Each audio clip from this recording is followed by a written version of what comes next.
Le Sénégal entend désormais s'appuyer sur ses propres ressources, une gestion rigoureuse et une réorientation budgétaire plutôt que sur des financements étrangers contraignants. C'est dans cette optique que le gouvernement sénégalais a dévoilé un plan de redressement économique et social d'une valeur de 4 604 milliards de francs CFA répartis sur 4 ans. Il se distingue par une forte volonté d'autonomie financière avec près de 90% du financement provenant de sources internes en rejetant ainsi l'endettement extérieur traditionnel. Ce plan de redressement permettra de trouver de nouvelles sources endogènes. Et dans le tableau que je vais vous présenter tout à l'heure, nous détaillerons ces ressources endogènes. Il nous permettra de retrouver les équilibres budgétaires dont j'ai parlé tout à l'heure. Nous voulons remonter cette situation héritée sans pour autant aggraver la dette publique.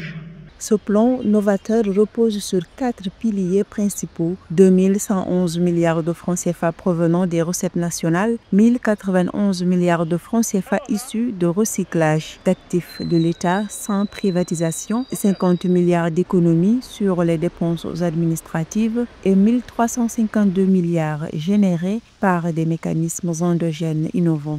Pour le présent plan de redressement,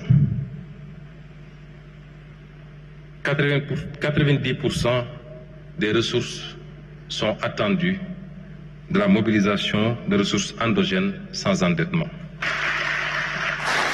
Nous ne solliciterons les partenaires extérieurs que pour la partie du recyclage des actifs que je présenterai tout à l'heure, mais tout en conservant la propriété de ces actifs. Ce plan marque également un tournant pour le secteur privé sénégalais, appelé à dynamiser la relance économique par des investissements créateurs de valeur. Par ailleurs, le Sénégal fait face à une situation économique difficile, caractérisée par un déficit budgétaire de 14% et une dette publique atteignant 119% du produit intérieur brut.